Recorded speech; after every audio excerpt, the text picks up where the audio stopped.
갈라디아서 3장 1절로 14절 말씀입니다.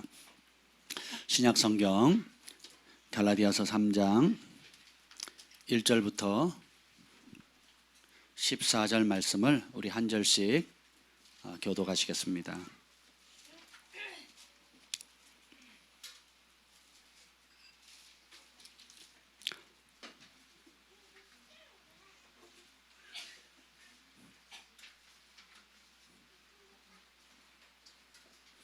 갈라디아서 3장 1절부터 14절 말씀입니다.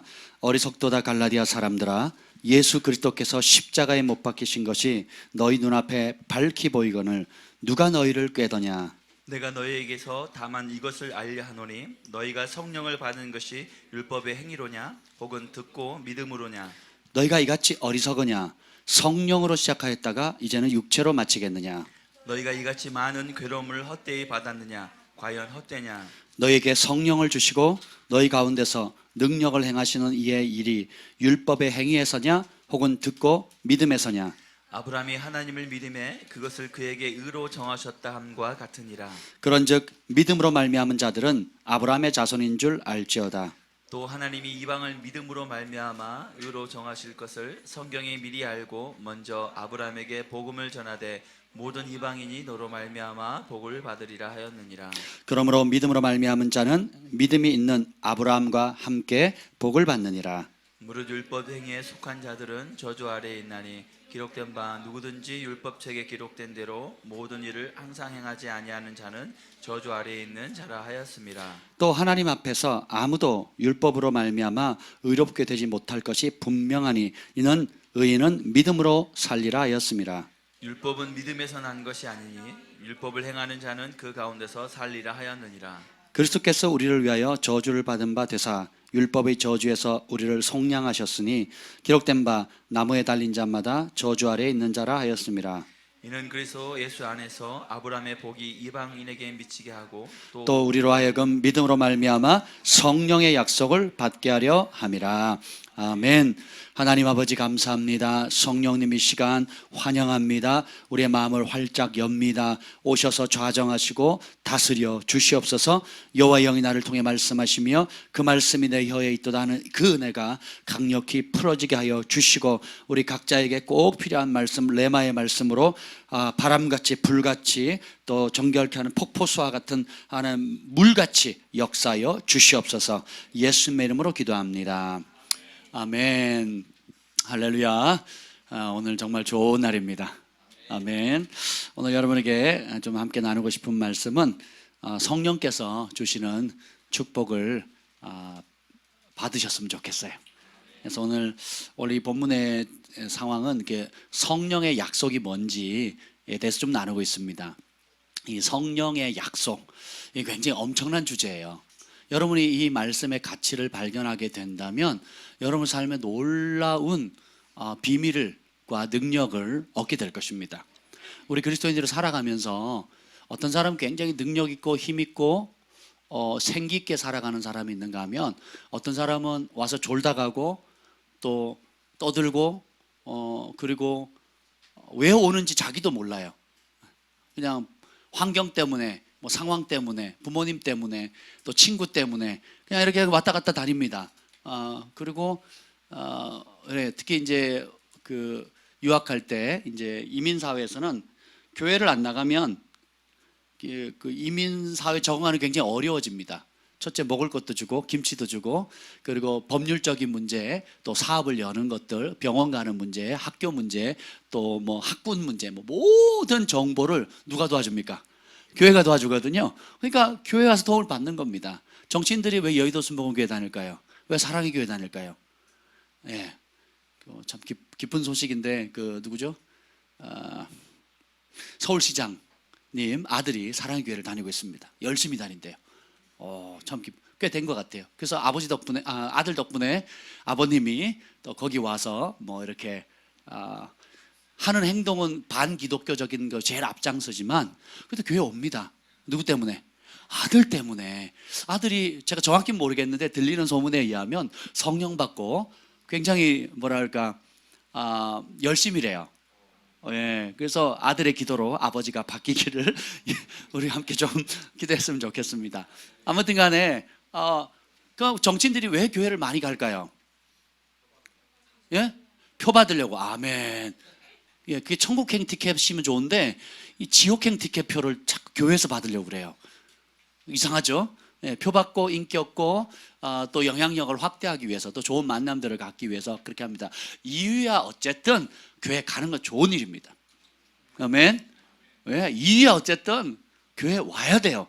일단 듣든지 아니 듣든지 깨닫든지 못 깨닫든지 친구 따라 왔든지 다른 목적으로 왔든지 와서 생명의 말씀을 들어야 돼요.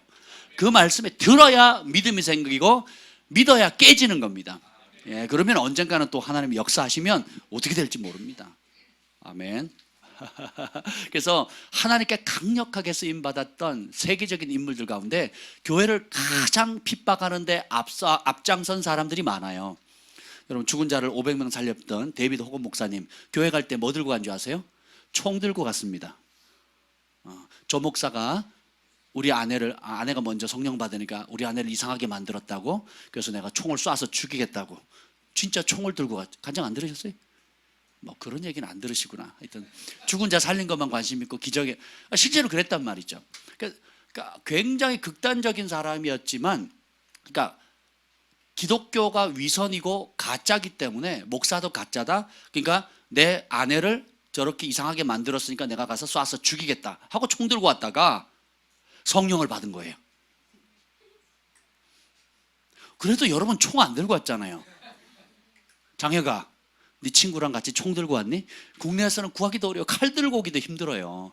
예, 그렇잖아요. 근데 왔다가 그냥 얼떨결에 그것도 제일 뒷자리에 앉아있다가 은혜를 받은 겁니다.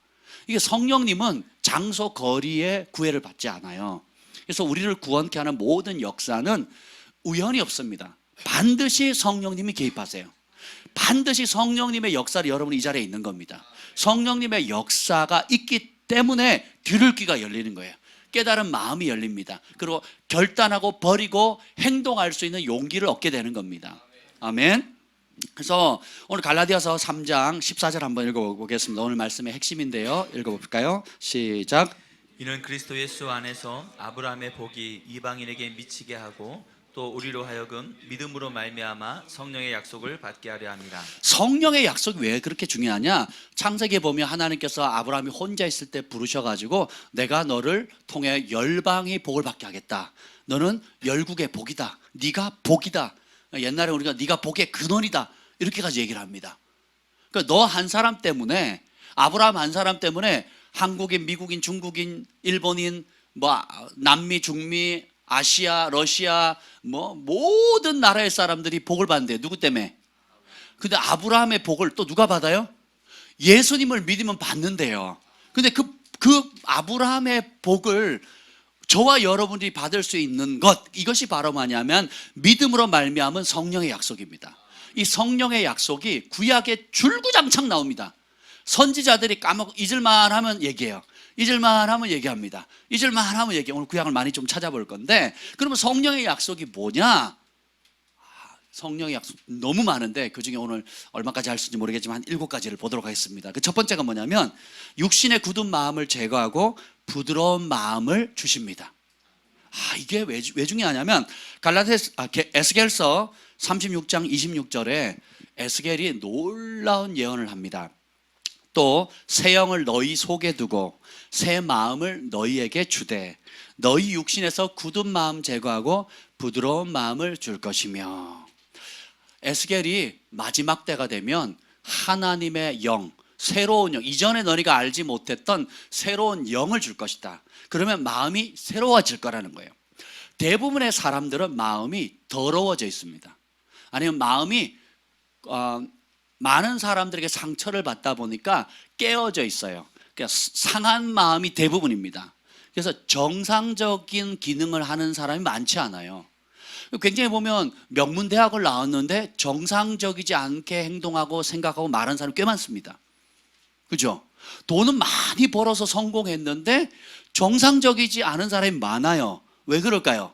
마음이 깨졌거든요. 마음이 상해버렸어요. 마음이 뒤틀렸습니다. 그 자리에 오르기까지, 그 성공을 이루기까지 어떻게 해요? 수많은 사람들에게 치이고 얻어맞고 또 보니까 방어기제가 생기고 자기도 한 대 쳤어 그럼 난 두 대 쳐야지, 이렇게 치면 저렇게 피해야지 하고 온갖 방법들을 미꾸라지처럼 이렇게 피해가다 보니까 자기도 모르는 사이에 어떻게 돼요? 마음이 딱딱해집니다. 강팍해져요. 그리고 공격적인 사람은 분노하고요. 그리고 저같이 내성적인 사람은 속으로 소가리를 합니다. 아프다 소리도 못해요.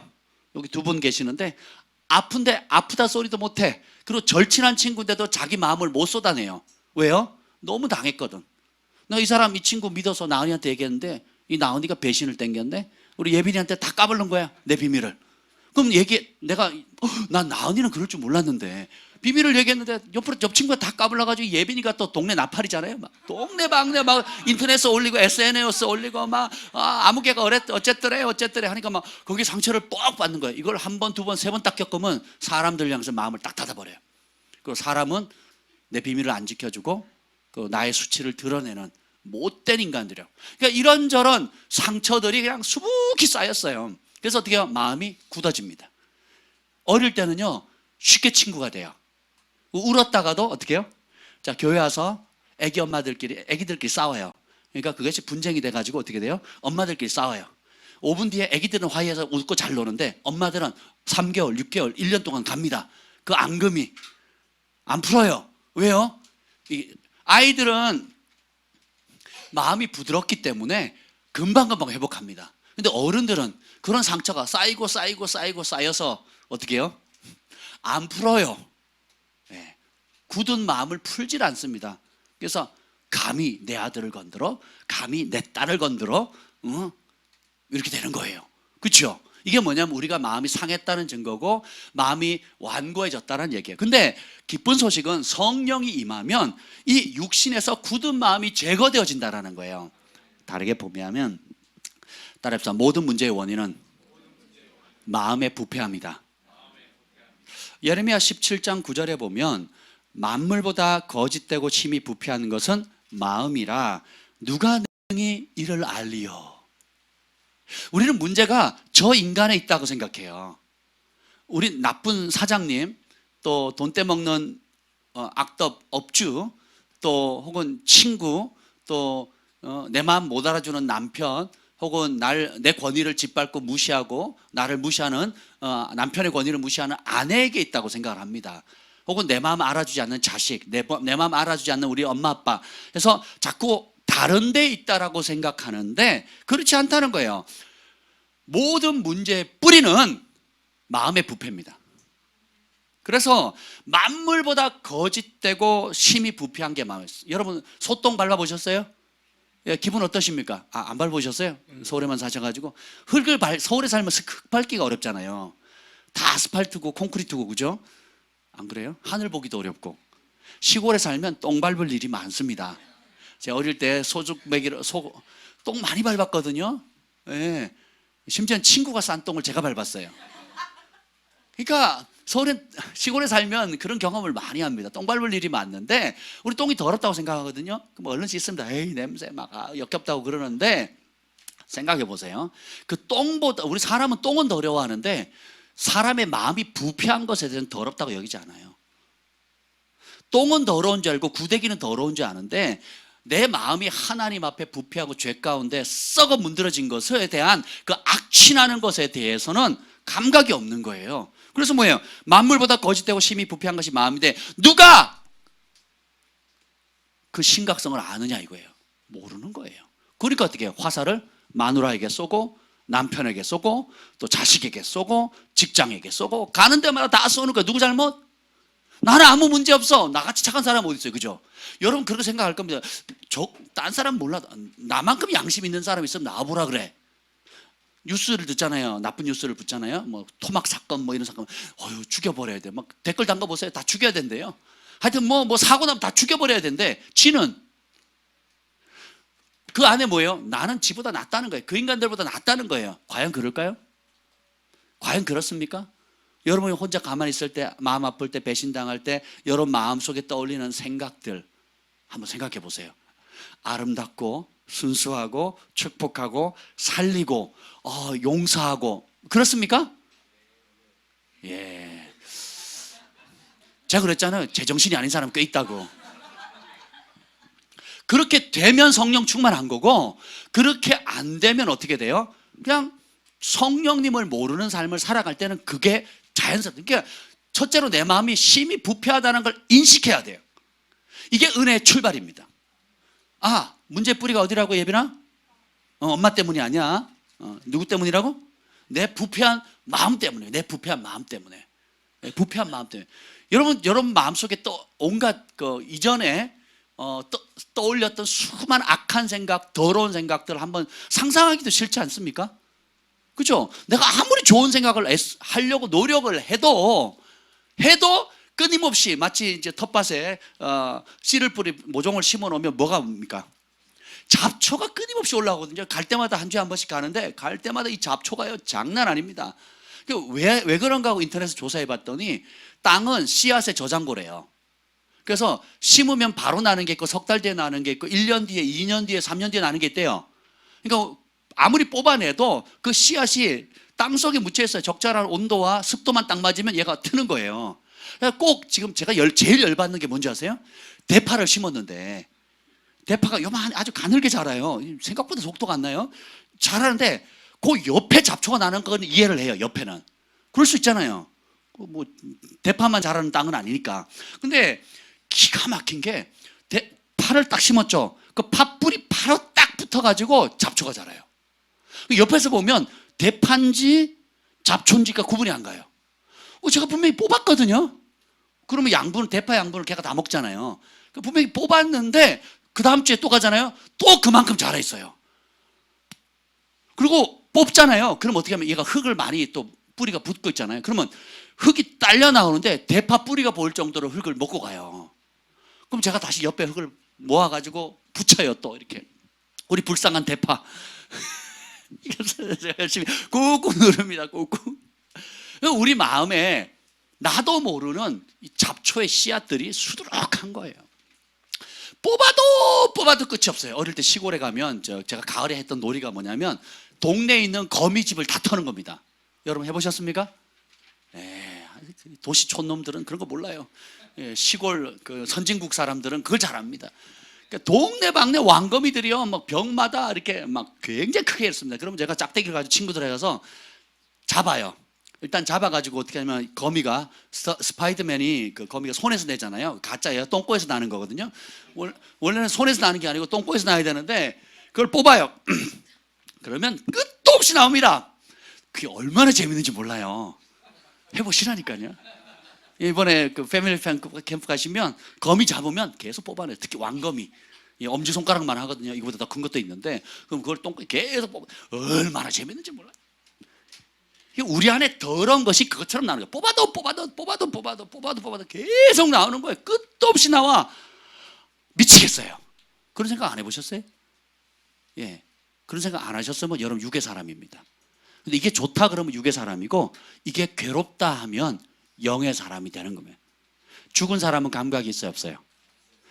그렇죠? 그래서 더러운 거 먹으면서 더러운 줄 몰라요. 악한 짓을 하면서 자기가 악한지 모릅니다. 죽어가는지도 모르고 죽는지를 몰라요. 근데 살아있는 사람은 고통을 느낍니다. 살아있는 사람은 더러움을 알아요. 살아있는 사람은 영의 감각이 있어가지고 분별하게 되는 겁니다. 아멘. 그래서 내 마음에 얼마나 부패해 있는지를 깊이 깨닫게 해달라고 구하셔야 돼요. 그래서 다윗이 고백했던 정직한 영을 주옵소서. 자신에게 정직하지 않아요. 자기 양심에게 정직하지 않습니다. 근데 저도 상담을 하거나 양육을 해보면 정직한 사람 속도가 빨라요. 굉장히 속도가. 그리고 감추지 않고 리더들 앞에서 혹은 그 양육을 할 때나 대면할 때 정직하게 마음을 열고 얘기하는 사람은요, 그 문제가 금방 해결됩니다. 뿌리가 쉽게 뽑혀요. 근데 감추는 사람, 숨기는 사람, 이런저런 이유로 회피하는 사람은요, 다람쥐 쳇바퀴 돌듯이 계속 돌고요, 더 밑으로 그 절망의 늪으로 더 빠져갑니다.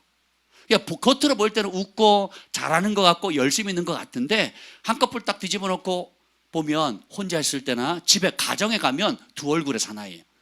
교회 오면 그렇게 은혜로운데 집에 가면 헐크야. 교회 오면 그렇게 기쁜데 집에 가면 굉장히 우울해. 이상하죠? 짜증 많고, 그리고 싸우고, 별것도 않는 일에 마음 상하고 그러거든요. 그게 왜 그러냐? 만물보다 심히 부패한 내 마음의 상태에 정직하게 대면하지 않아서 그래요. 정직하게 대면하셔야 됩니다. 아멘. 이게 은혜의 출발이에요.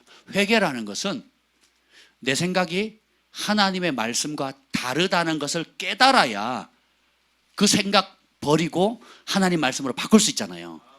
근데 그 고집을 피면 방법이 없습니다. 그래서 어떻게 해요? 근데 성령님이 오시면 어떻게 돼요?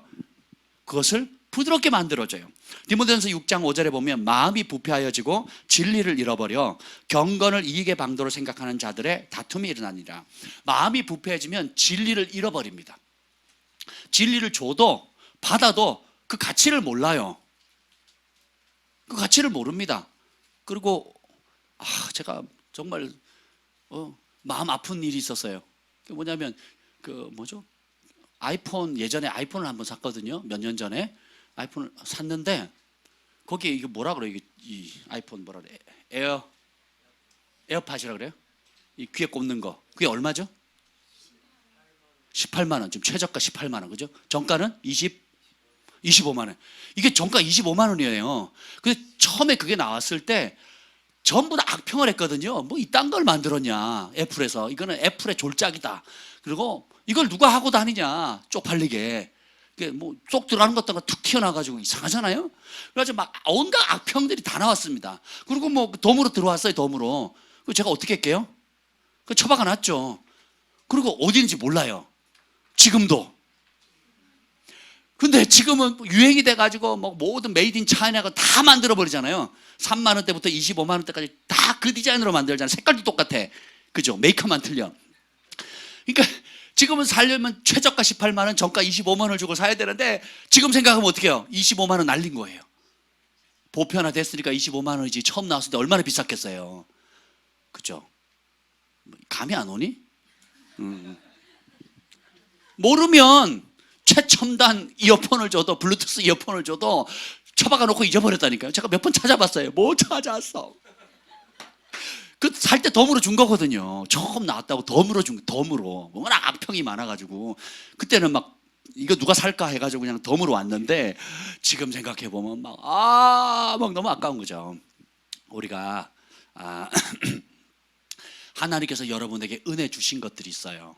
성령의 은사를 주시고 또 회개하고 거듭났을 때 주시는 보배로운 진리, 축복들, 그리고 여러분을 존귀케 하시고 행복하게 해서 각자에게 주신 개인적으로, 내적으로, 외적으로, 가정적으로, 자녀에게, 일터에 수많은 보석 같은 축복을 주시고 진리로 말미암은 자유함들을 주셨는데 이게 뭐예요? 마음을 완고하게 하잖아요.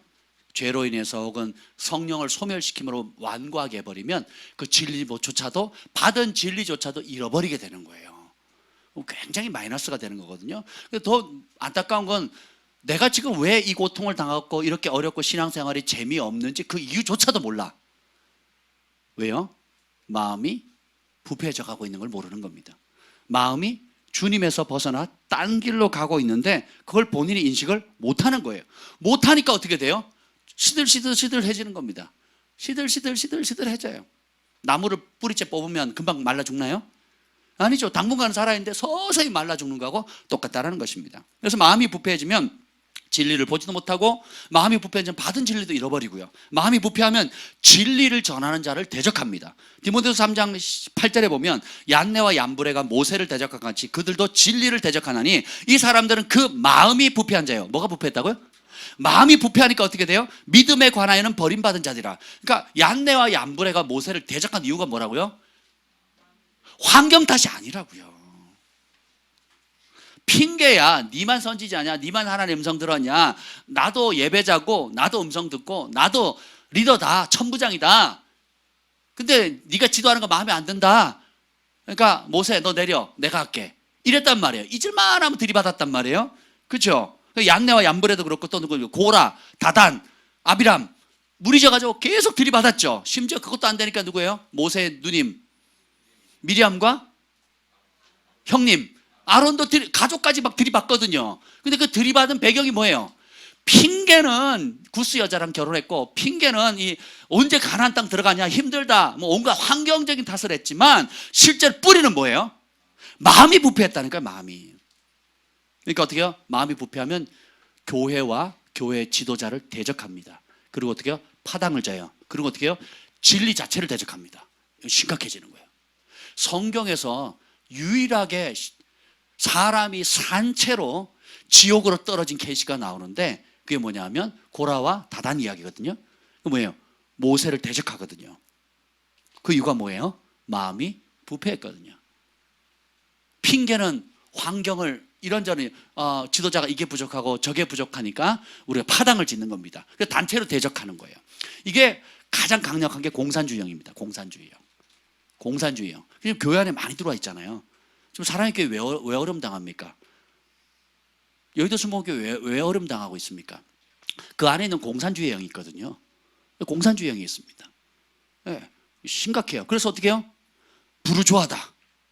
그래가지고 나는 가난한 저 사람 부자야. 그럼 무조건 부자는 잘못된 겁니다. 잘못된 거.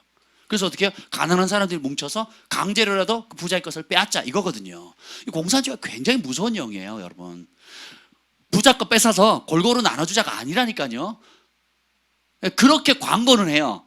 그렇게 하자고 얘기합니다. 그리고 잠깐은 밑밥을 던져요. 그런데 권력을 취하게 되면 그렇게 사람을 물건 취급하고 잔인하게 살육을 합니다. 살육을. 예. 지금 한국의 유시민이라는 분인가요? 김정은 같은 리더자가 어디 있냐고 공개적으로 막 몇 차례 그랬거든요. 김정은의 리더십이 대단하다는 거예요. 자기 고모부를 고사포로 쏴서 죽였는데, 자기 말 안 한다고 총살시킨 사람이 한두 명이 아닌데 그 사람 리더십이 대단하대요. 그걸 유시민이 얘기했거든요. 대놓고 여러 차례. 서울시장은 뭐라 그럽니까? 서울 한복판에서 김일성 만세를 외쳐도 꺼리낌이 없는 그런 도시를 만들어야 정말 자유도시가 아니냐고 뭐 이러고 다닙니다. 이게 다 공산주의형이거든요, 여러분. 심각한 겁니다. 지금 교과서도 지금 전교조 때문에 지금 교과서 엉망이 돼버렸거든요. 네, 심각한 상황이에요. 왜 그러냐? 마음에 진리 두기를 싫어하니까 거짓과 부패가 어떻게 해요? 악을 선이라 하고 선을 악이라고 얘기합니다. 네. 그렇게 돌아가는 거거든요. 그걸 유일하게 막아서는 게 우리 그리스도인들이에요. 교회뿐입니다. 그 실상을 알려주는 게. 절에서 암만 잘못해도 뭐라 그러죠? 절을 뭐라 그러죠? 무슨 교라고 그러죠? 불교. 개불교라는 소리 들어보셨어요, 여러분? 개불교라는 소리 들어보셨어요? 여러분, 절에서 벌어지는 온갖 더러운 일들은요, 상상을 초월합니다, 여러분. 누구도 그런 불교를 개불교라고 하지 않아요. 근데 우리 기독교처럼 보이지 않게 오른손이 하늘 왼손이 모르게 해라. 소수의 몇몇 교회들이 공격을 받고 있고 또 실질적으로 여러 가지 실수를 하고 있다 할지라도 여러분 고아들 문제 해결하는 거, 그리고 노인 문제 해결하는 거, 사회의 모든 보이지 않게 어려운 문제를 해결하는데 가장 앞장서는 단체가 누군지 아십니까? 개신교회 개신교, 기독교란 말이에요. 그죠? 근데 매스컴이 그 공산주의 영을 통해 가지고 어떻게 해요? 선한 일에 가장 앞서는 그 단체를 가장 죽이려고 하는 거잖아요. 그러니까 교회 세금을 걷게 하는 것도 이게 말도 안 되는 거거든요. 말도 안. 그러니까 여러분 이미 세금을 여러분 다 내셨잖아요. 국가에다가. 국가 내셨거든요. 여러분 고아들에게 뭐 여러분 기증했어요. 기증을 했어요. 그러면 그 기증한 거에 대해 세금을 또 걷나요? 제가 잘 모르겠어요. 안 걷죠? 예, 여러분 남 모르게 누구한테 줬어요. 이름 없이 빚도 없이. 거기에 대한 세금을 내요, 안 내요? 안 내죠. 예, 그런 적이 없었습니다. 역사상 그런 적이 없었어요. 그리고 교회가 할 수 있는 일에 수익을 창출하는 게 아니고 어떻게 해요? 끝없이 퍼주는 거거든요. 여러분 저희 교회 운영하는 비용보다 나가는 비용이 더 많습니다. 우리가 우리 스스로 쓰는 비용보다요 바깥으로 지출하고 이름 없이 빚도 없이 사용하는 비용, 여러분이 교회에 헌금하는 거 있죠? 헌금하는 비용이 상당되죠. 근데 헌금하는 것뿐만 아니라 여러분 믿음이 자라게 되면 어떻게 되느냐, 교회에 헌금하는 것보다 하나님 나라를 위해서 이름 없이 빚도 없이 사용하는 재정의 분량이 교회에 정기적으로 11조나 헌금하는 것 더 많아집니다. 이게 하나님 나라거든요. 사랑하면 시키는 것 이상으로 하거든요. 사랑하면 보이기 위해서 하는 게 아니라 보이지 않는 것에 마음을 쏟아내거든요. 이게 성령의 역사입니다. 이걸 가치를 알 수가 없는 거죠. 그리고 우리 한국 전역에서 세금을 제대로 낼 수 있는 수익을 창출하는 교회가 얼마나 몇 프로나 될까요? 안 됩니다, 여러분. 그렇게 되는 게 아니고 구조 자체가 그렇게 될 수익을 낼 수 없는 구조거든요. 그리고 수익을 내지 않기로 만든 구조고, 하나님의 초자연적인 공급과 개입을 믿고 끝없이 베풀어 주는 거거든요. 그래서 말씀에 있는 그대로 남을 윤택케 하는 자는 자신이 윤택케 하는 그것을 교회라는 그 그리스도의 몸 단체를 통해서 실제로 살아있는 간증거리로 만드는 거거든요. 아멘. 이게 굉장히 중요합니다. 그래서 마음이 부패해지면 심지어는 진리 자체를 대적해주고요, 구원으로 인도하는 믿음의 버림을 받아요. 이제는 마음이 부패한 대로 그대로 방치해지면 어떻게 되냐면, 여러분을 뭘로 구원받았습니까? 믿음이죠. 그 믿음이 여러분을 거부해버려요. 부패함을 계속 가지고 있는 사람, 진리를 대적하잖아요. 그러면 구원을 받을 수 있는 유일한 길인 그 믿음 있죠. 그 믿음이 그 사람을 대적한다니까요. 그 믿음이 들어올 수 있어요, 없어요? 없어요. 그 믿음에서 파선한 자라 이런 표현이 나오죠, 성경에. 그럼 어떻게 돼요? 영원한 멸망을 받는 겁니다. 얀네, 얀브레, 그리고 고라, 다단, 천부장들, 그리고 레위인들이거든요. 그러면 그 사람들이 하나님의 영광을 봤을까요, 못 봤을까요? 홍해 바다 갈라서 걸어보셨죠? 여러분 걸어보셨나요? 이번에 동해 가시면 한번 걸어보세요. 어떻게 되나? 방파제 위에서 한번 이렇게 걸어가 보세요. 어떻게 되는가? 그런 걸 다 경험했는데도 들이받거든요. 왜 그럴까요? 마음의 부패함이에요. 근데 성령님이 오시면 어떻게 됩니까? 이 마음을 가르시는데, 여러분 절대로 상한 마음, 부패한 마음을 그대로 방치하면 안 돼요. 회개하셔야 됩니다. 성령님이 오시면 회개의 영인데, 굳은 마음을 제거하시고 하늘로부터 오는 새 영을 부어주세요. 하늘로부터는 새 영, 하나님의 영을 받으면 마음이 부드러워집니다. 부드러워져요. 그리고 저는 용서하지 못하던 마음이 쉽게 용서가 돼요. 저는 미움을 품었는데 이게 오래 갔는데 금방금방 돌이켜요. 처음에는 분노가 막 한 달, 두 달 막 이렇게 갔단 말이에요. 근데 성경에 뭐래요? 분을 내어도 죄를 짓지 말고, 그죠? 언제 해결하래요? 하루 넘기면 안 돼. 해 떨어질 때까지 해결해야 돼요. 이 말씀이 저를 많이 살렸습니다. 제가 검도했잖아요. 많이 두들겨 맞고 또 많이 두들겨 팼고, 그리고 사람의 어떤 육체 한계, 극단적인 훈련을 많이 받았기 때문에 생긴 건 전혀 그렇지 않지만 이 몸은 그렇게 단련을 받았단 말이에요. 그러니까 이 혈기가 보통이 아니에요. 여러분 운동하는 사람 살기가 보통이 아니거든요. 왜냐하면 싸워서 이겨야 되잖아요. 이 검도는 옛날에 칼로 싸우는 거냐. 사실은 내가 스포츠화 됐으니까 뭐 네가 이겼어 나 졌어 이러면 되는데, 그게 현실이라고 생각해 보세요. 내가 못 죽이면 죽는 거예요. 이걸 스포츠화한 거지. 그럼 그 뿌리의 영은 뭐예요? 영은 살인의 영이거든요. 살인의 영. 좋게 말하면 보호하는 건데, 나쁘게 표현하면 어떻게 해요? 남을 죽여야 되는 거. 남을 죽여야 내가 사는 거거든요. 심각한 겁니다. 근데 여러분들이 각기 살아온 배경 속에서 그런 어떤 그런 악한 것들이 있는데, 악한 영들이 있는데, 어떻게 해요? 하나님의 영이 오면 그것을 어떻게 해요? 밀쳐냅니다. 마치 교회 들어갈 때 깜깜한데 불을 탁 켜는 순간 어떻게 돼요? 어둠이 언제 있었냐는 듯이 사라지잖아요. 성령님이 우리 안에 들어오시면 이 안에 있는 불법들이 견디질 못합니다. 그래서 자연스럽게 나가게 돼요. 그래서 여러분이 다시 굳은 마음밭이 되지 않도록 조심하고, 항상 이 부드러운 마음을 유지하는 것이 굉장히 중요해요. 왜냐하면 마음이 굳으면 여러 가지 나쁜 증상들인데, 가장 심각한 게 뭔지 아세요? 마음이 굳으면 가장 심각한 저주를 가져오는 게 뭐냐면, 그냥 단순히 미워하고 뭐 앙심을 안 풀고 뭐 그냥 땡깡 부리고 또 못된 생각하는 차원에서 멈추는 게 아니에요. 마음이 굳으면 제일 심각한 지옥에서부터 온 저주가 있는데, 그것은 바로 하나님의 말씀을 못 들어요. 하나님의 말씀을 거부합니다. 그리고 그 하나님과 관련된 모든 진리, 말씀, 신앙생활, 기도, 영적인 것들이 다 싫어져요.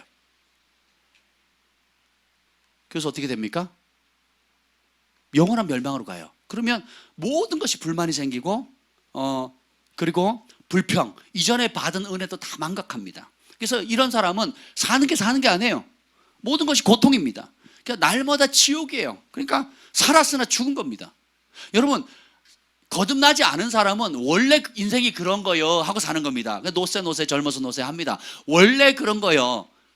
왜? 빛을 못 봤으니까, 천국 맛을 못 봤으니까 인생은 그런 거야. 그놈이 다 그놈이고 내 맘대로 사는 거지 뭐, 이렇게 살았단 말이에요. 그러다가 주님이 예수님의 십자가의 사랑을 부어주고 회개하고 성령을 딱 받아서 굳은 마음 제거하고 새로운 마음이 임했는데도 불구하고 다시 마음을 굳히는, 꼿꼿하게 하고 강팍하게 하는 그 길로 가게 되면 생명의 빛, 생명의 말씀을 못 듣게 한다니까요. 그럼 어떻게 해요? 말씀이 안 들어오면, 빛이 안 들어오면요, 관계가 다 어그러집니다. 제일 심각한 것은 자기가 잠을 못 자요. 고통받습니다. 고통은 바깥에 있는 게 아니라 안에 있어요. 따라서 죄 자체에 심판 기능이 있다. 그러니까 죄를 지으면요, 하나님이 심판 안 해도 그 자체가 어떻게 돼요? 심판하는 겁니다. 여러분, 아이들 키워보세요. 불량식품 먹지 마라 몰래 먹잖아요, 애들. 예, 우리 집에 한 아이가 치아가 완전 그 쥐가 고구마 파먹었듯이 싹 파먹었어요. 제가 깜짝 놀랐어요. 돈덩어리. 할렐루야. 생각해 보세요. 그렇게 싹싹싹싹 다 갉아 먹어버리는 거예요. 우리 영혼을 좀 먹는 거거든요. 그래서 우리 그리스도인들은 항상 마음이 부들부들 해야 돼요. 부들부들 해야 됩니다. 아멘. 그래서 잘 웃고 잘 울고, 그죠? 잘 화해하고, 그죠? 마음이 항상 뭐라 그럴까, 아주 부들부들 해야 됩니다. 그래서 마음을 부드럽게 하면 어떻게 되느냐, 생명의 말씀이 내 안에 능력으로 역사해 줍니다. 그리고 모든 것이 아멘이에요.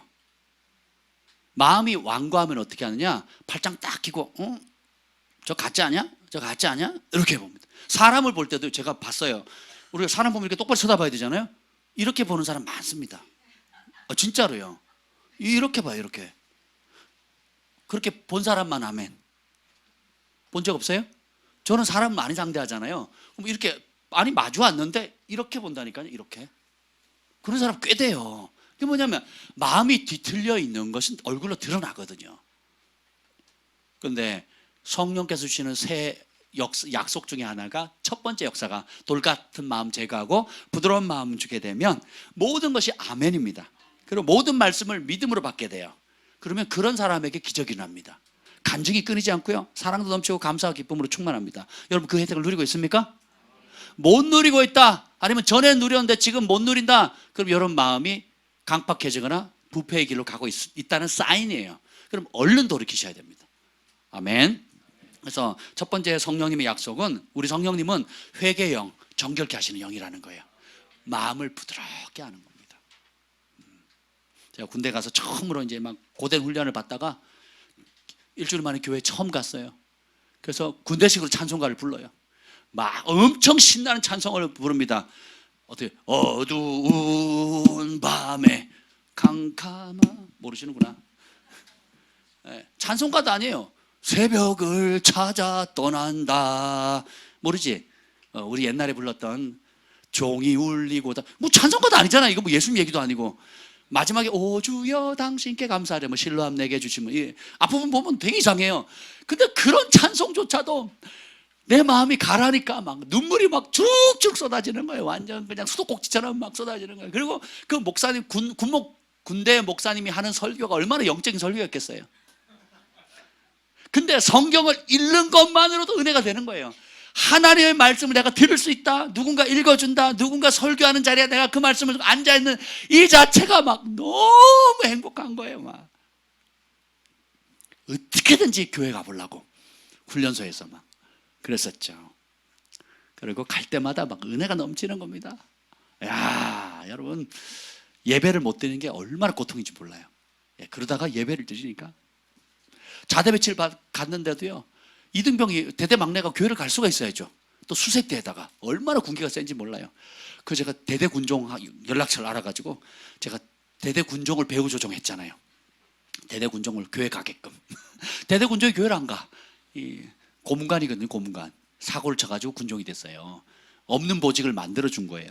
그래가지고 제가 신앙 지도를 다 했잖아요, 뒤에서.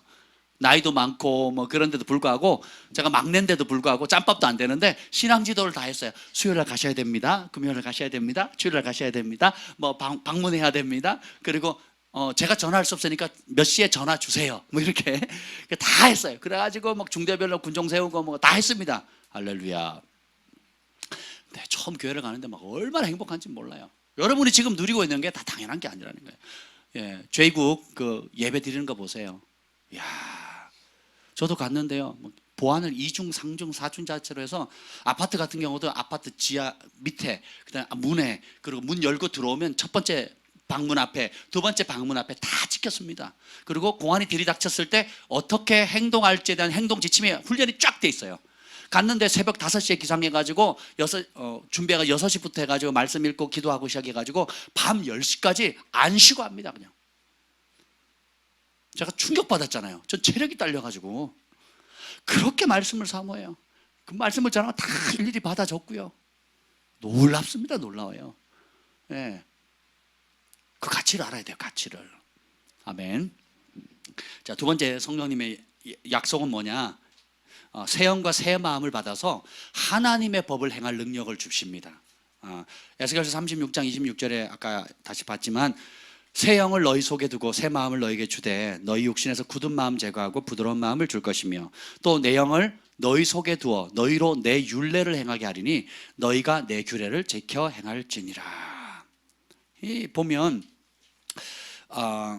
전에는 시키는 것도 힘들었어요.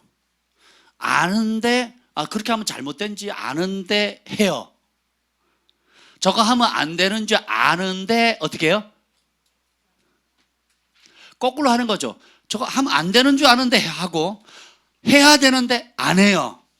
이런 게 가면 안 되는 것인지 아는데 가고요. 하면 안 되는 줄 아는데 하고요. 그런 말 내뱉으면 안 되는 줄 아는데 내뱉고요. 또 나는 내 마음은 좋은 말 하려고 하는데 입으로 빈정거리는 말이 나오고요. 그죠?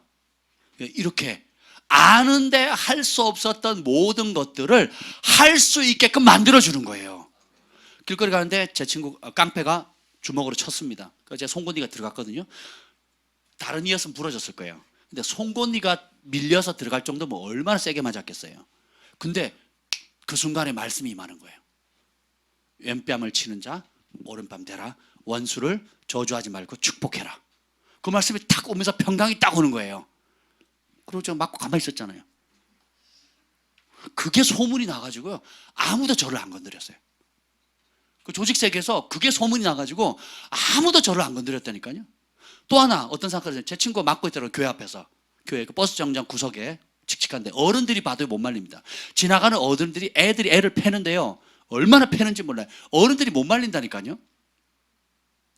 그것도 삐삐도 없는 세대인데 거의 삐삐 세대도 아니지 뭐. 우리 어렸을 때 아주 어렸을 때니까. 어른들이 못 말린다. 어른들이 돈이 띠끼는 상황인데 중고등학생들한테. 제가 그때 고등학생이었으니까. 저희 교회 걔 육상부고 싸움도 잘하는 애였는데 걔도 예수님 말씀 산상수훈 읽다가 오른뺨 치면 왼뺨 대라 이거 때문에 그냥 맞고 있는 거예요. 그래서 아는 교회 여동생이 오빠 지금 누가 아무개 오빠가 지금 두들겨 맞고 있어. 그래가지고 갔죠. 가가지고 어떻게 했는지 아세요? 제가 같이 맞았잖아요.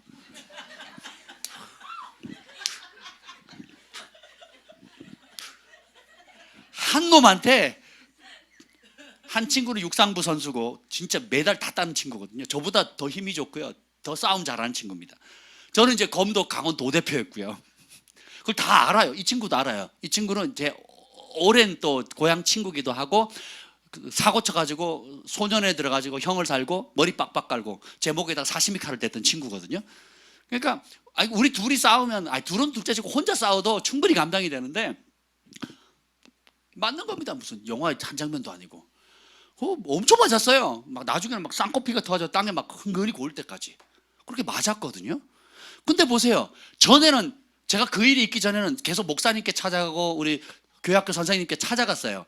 목사님 이렇게 내 주변에 다 아시다시피 조직 애들이잖아요. 깡패 애들인데 자꾸 시비를 걸어요. 예배 끝나고 나면 모르는 애들이 똑대 같은 애들이요. 팔짱 끼고 가재요.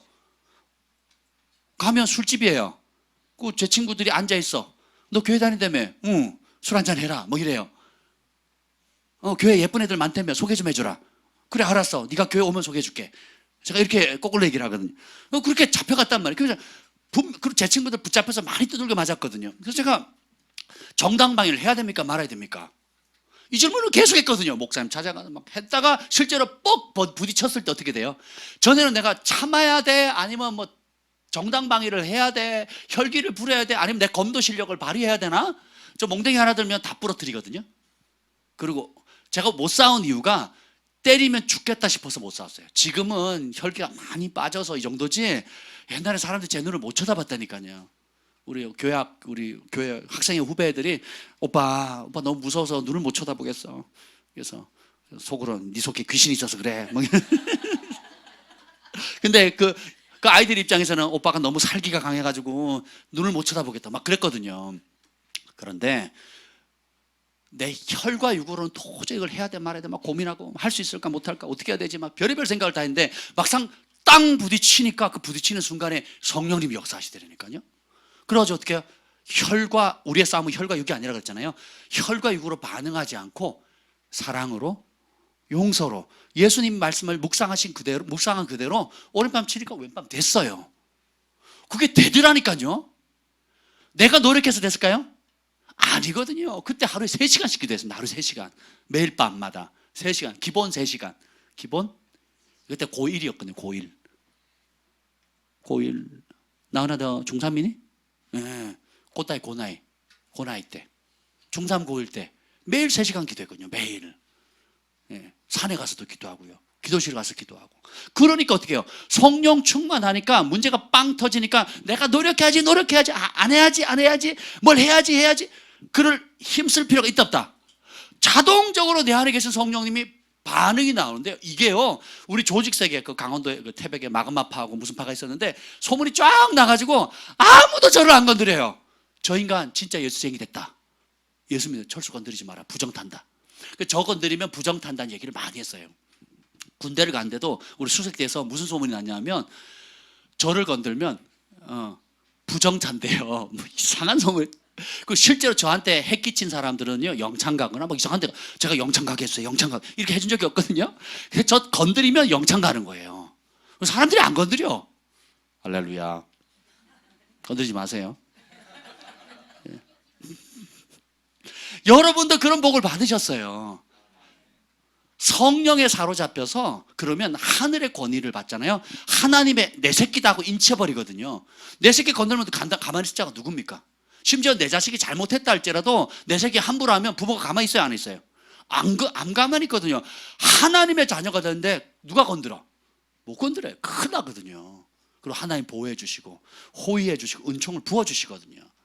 예. 그래서 고린도전서 6장 11절에 보면 주 예수 그리스도의 이름과 우리 하나님의 성령 안에서 씻음과 거룩함과 의롭다 하심을 받았느니라. 여러분 그 성령께서 씻어주시고 거룩해 하시고 의롭게 해주시는데 내 힘으로 안 되는 것들을 자발적으로 저절로 하게 하는 역사가 있어요. 에스겔서 20장 43절에 보면 거기에는 너희의 길과 스스로 더럽힌 모든 행위를 기억하고 이미 행한 모든 악으로 말미암아 스스로 미워하리라. 성령이 임하는 것에 대해서 예언합니다. 에스겔이. 그러면서 뭐라고 하냐면 전에는 네가 네 마음대로 스스로 네가 범죄했지 못된 짓 했지 그게 기억나게 한대요. 성령님께서 내뱉었던 말들 행동들 돈 떼먹은 거 거짓말한 거 또 사기친 거 또 남한테 해코지했던 거 몰래 교묘하게 짰던 것들을 남은 몰라 부모도 몰라요. 아무도 몰라. 근데 성령님이 기억나게 한대요. 그리고 어떻게 해요? 스스로 그것을 그 모든 악으로 말미암아 이전에 했던 악으로 말미암아 스스로 그 행을 미워하게 하는 거예요. 그러니까 어떻게 됩니까? 자, 예를 들면 알코올 중독자가 저희 아버지도 알코올 중독이었거든요. 주변에 알코올 중독자들이 얼마나 많습니까? 그렇죠? 병원에도 가보고 결단도 하고 또 어떤 분은요. 내가 이번이 오늘 딱 마지막 한 잔, 오늘이 끝이다. 딱 한 잔 뭐 이러거든요. 딱 저희 아버지 딱 한 잔이 오늘만이 제가 수백 번 들은 것 같아요.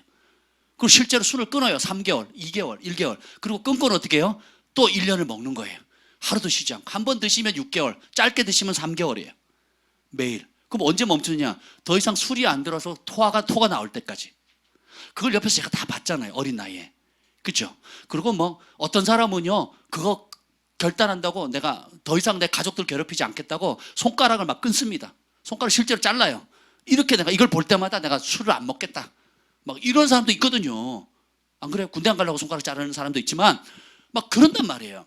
근데 그렇게 해도 돼야 안 돼? 안 되는데, 아니 저희 아버지가 알코올 중독자 그 병원도 가고요, 실려도 가고 몇 번 그러셨거든요. 근데 그렇게 끊으려고 해도 안 되는 거죠. 어디서 끊은 줄 아세요? 기도원에 들어가셨어요. 하루 5번 예배 드려요. 병원에 가면, 알코올 중독자는 병원에 가면 제가 충격받았는데 치료하는 게 아니에요. 약을 줘요. 정신이 들려면 약을 줘. 해롱해롱하게 만들어요. 그리고 깰라 그러면 또 약을 줘요. 그럼 해롱해롱. 사람이 딴 생각 못해. 바보 만드는 거예요, 바보.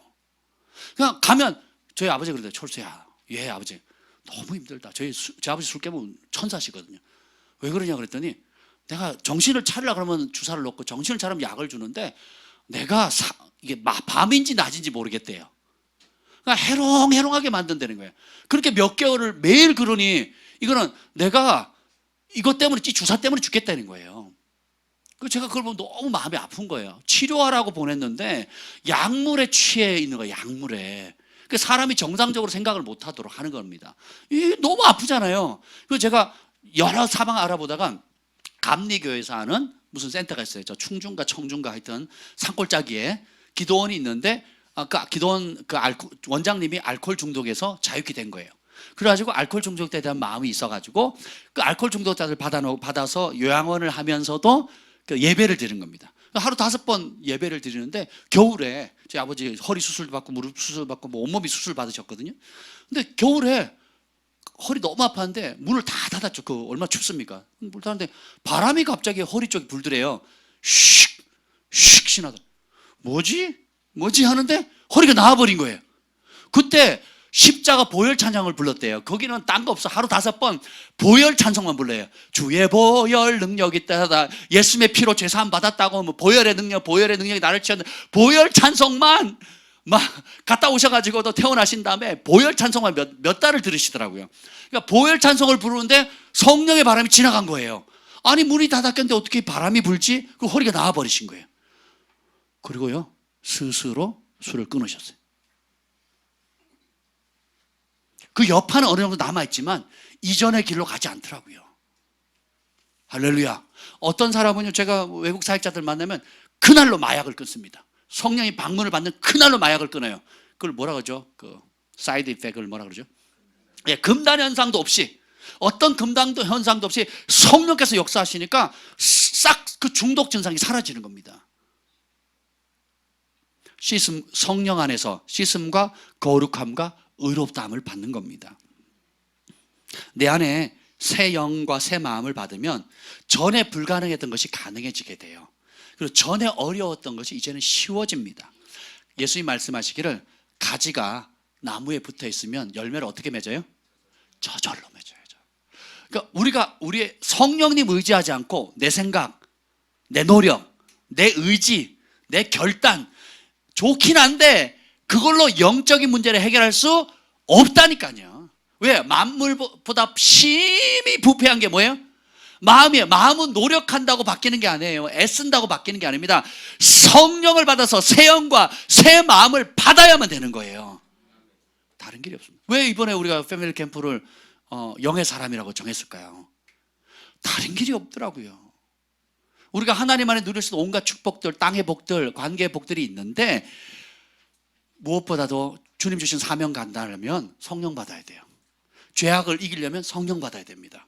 그리고 이후에 주님 앞에서 천국의 그리스도의 심판대 앞에 섰을 때 의인이나 악인이나 똑같이 심판을 받을 건데, 그 심판 앞에 당당히 설 수 있는 준비를 하려면 다른 길이 없어요. 무릇 하나님의 영으로 인도함을 받는 그들이 곧 하나님의 자녀라.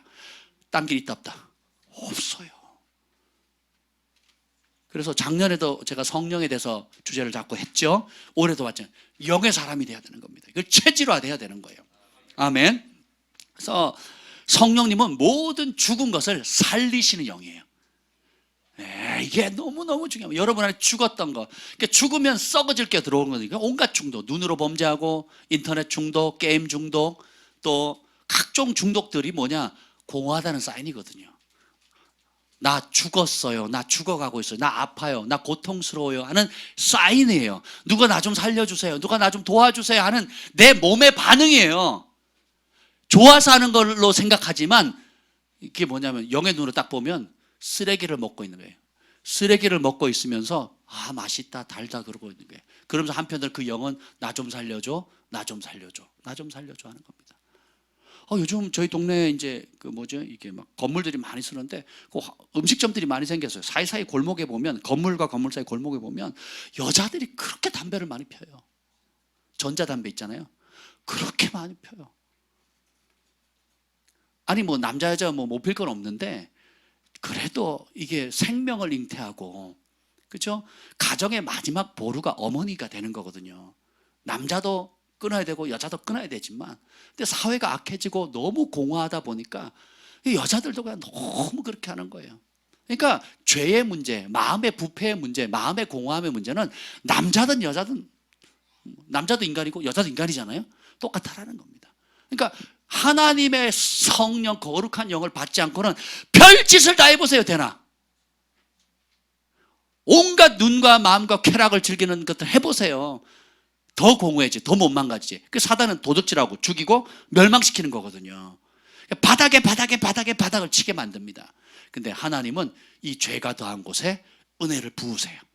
그 모든 죄의 깊이를 상쇄할 수 있는 은혜를 부으시는데 성령, 여러분이 마음을 열고 이 하나님의 영을 받겠습니다 하는 순간 주님이 들어오십니다.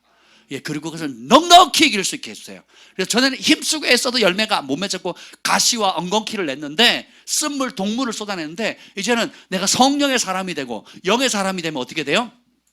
저절로 열매를 맺어요. 스스로 이전에 좋았다고 즐겼던 모든 것이 악이 더럽게 느껴지고 스스로 미워하게 되는 겁니다. 그리고 어떻게 해요? 하나님의 것을 소중하게 여기게 됩니다.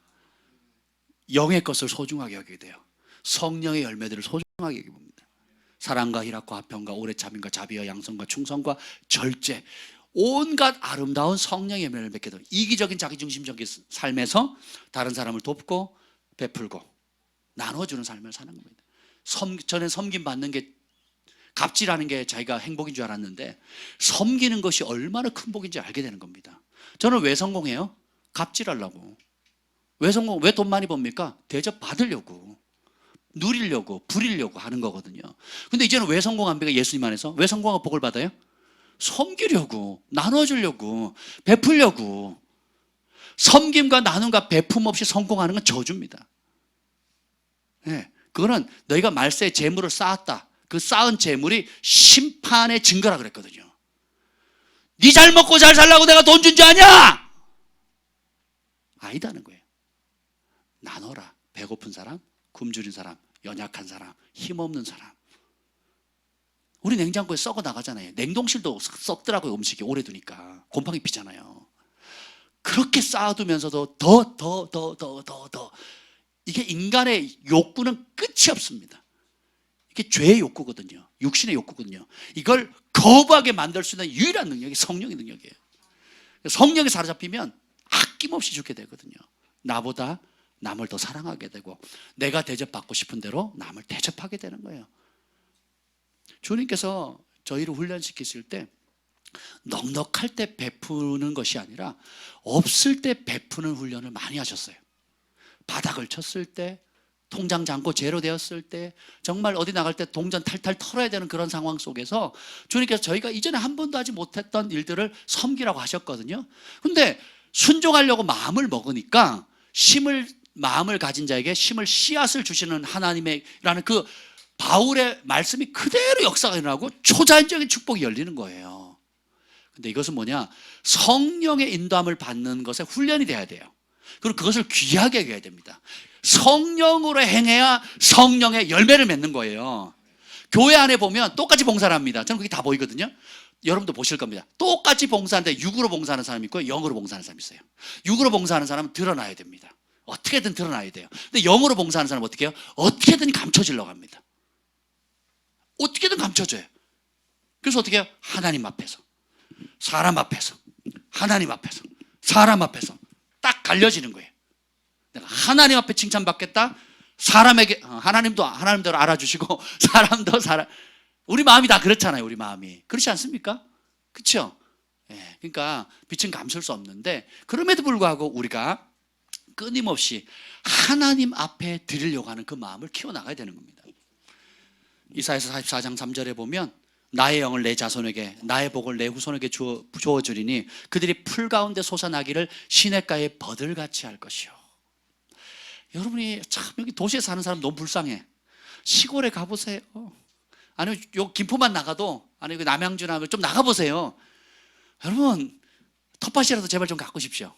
하나님의 마음을 배웁니다. 진짜 상추가 주님을 찬양하고요.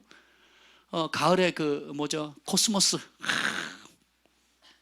예, 그리고 아침마다 참새들이 막, 야, 쟤네들이 창고를 짓지도 않고 집도 안 짓는데 어째 그리 잘 사는지 통통하게 살쪄가지고. 근데 물가에 보면 이 버드나무가 이렇게 싹 자라거든요. 그 가지가 막 아름들이 이렇게 쭉 쳐지는데, 야, 성령을 받으면 죽었던 영혼이 그렇게 살아난다는 거예요. 제가 아직도 잊지 못하는 게 아산에 1년 동안 살 때인데, 기도의 집에 살 때인데요, 거기는 배밭하고 사과밭이 있었습니다. 그 배밭이 뭐 배가 진짜 애기 머리만 해요. 예.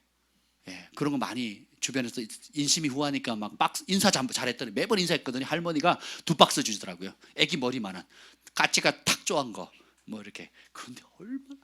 그리고 바로 옆에 제가 산책하는 그 산책로에 보면 집 앞에 사과나무를 심었어요. 사과나무는 제가 맨날 이렇게 서 있으면 여기 대롱대롱 멜려 있는 걸 봤거든요. 근데 거기는 품종이 뭔지 모르겠는데 새빨간 사과인데 얘가 버드나무처럼 쳐져요. 이렇게 꾹 쳐져가지고 사과가 열리는데 사과가 굉장히 커요. 근데 버드나무처럼 딱 해가지고 땅에 달랑말랑. 한번 상상해 보세요. 나무가 이렇게 돼서 가지가 이렇게 위에 달린 게 아니고 이게 너무 실해가지고 무게에 못 이겨서 가지가 꺾여가지고 이렇게 해가지고 땅에 달랑말랑한 사과가 막 엄청 열린 겁니다. 기억나니? 예. 봤니? 못 봤지? 그렇지. 그냥 우리 애들하고 노는 것밖에. 보세요. 야, 그게 저절로 맺히거든요. 저절로. 가지에 나무에 붙어 있기만 하면. 그러니까 우리가 왜 그런 열매를 못 맺느냐? 성령님께 떨어져 있거든요. 성령님을 소멸하거든요. 성령님께 근심시키거든요. 그리고 뭘 합니까? 내 방식, 내 고집, 내 뜻, 내 기분, 내 자존심. 너무 옛날 방식 그대로, 옛사람이 원하는 그대로 가기를 내 생각과 마음을 뺏기니까 육의 소욕에 이끌리는 삶을 사는 겁니다. 신앙생활을, 교회는 다니는데 육의 소욕에 이끌리는 삶을 사니까 무슨 열매가 맺어요? 육신의 열매가 맺는 거예요. 교회는 다니는데 짜증나고 똑같이 분노하고 섭섭하고 또 낙담하고 비방하고, 그죠? 근데 반대로 이제 새롭게 태어났으니까 어떻게 돼요? 새영 새 마음을 받았으니까 새영 새 마음을 뭘 이렇게 키워야 됩니다. 그래서 날마다 이걸 키워 나가야 돼요. 그래서 예수님이 시험에 들지 않도록 깨어기더라. 1시간 기도하지 않으면 시험에 들 수 있는 여지가 있다는 거예요. 하루 1시간 기도 안 하면 시험거리가 딱 오면 진다는 거예요. 그래서 왜 초대교회 지도자들과 성도들이 말씀과 기도에 전무했느냐? 기도하는 하루 3번 혹은 5번 기도했거든요. 시간마다 제 3시, 6시, 9시 기본. 그러면 3시, 6시, 9시 가면 6시간씩 더 하면 됩니다. 3시는 아침 9시죠. 6시는 12시죠. 9시는 오후 3시잖아요. 그러니까 초대교회 부흥이 언제 터집니까? 아침 9시, 3시에 터지거든요. 그 3시가 뭐예요? 하루 3번 기도하는 그 첫 번째 타이밍이에요. 부흥회 하니까 아침에 오세요 이게 아니라 유대인들은 늘 아침에 언제 기도해요? 3시에 기도해요. 3시, 6시, 9시. 그 바울이 이방인을 향한 환상, 이방인들의 복음의 문이 열리는 그 하늘에서 보자기가 내려오는 환상을 언제 봅니까? 9시에 보거든요. 9시, 6시인가 9시인가 헷갈리네요. 점심 때 보거든요. 점심 때. 그래서 배고파. 그럼 6시겠네요. 9시, 6시, 그죠? 6시. 배고파할 때 환상이 보이는 게 음식이 내려오는 환상. 그러니까 기도할 때 이방의 복음이 전파되지는 엄청난 계시를 받거든요. 그 이전에는 기독교는 유대교를 위한 종교였다가 이제는 온 세계, 흑색인 백색인 황색인 모든 사람이 받아들일 수 있는 그 계시를 기도하다 받거든요.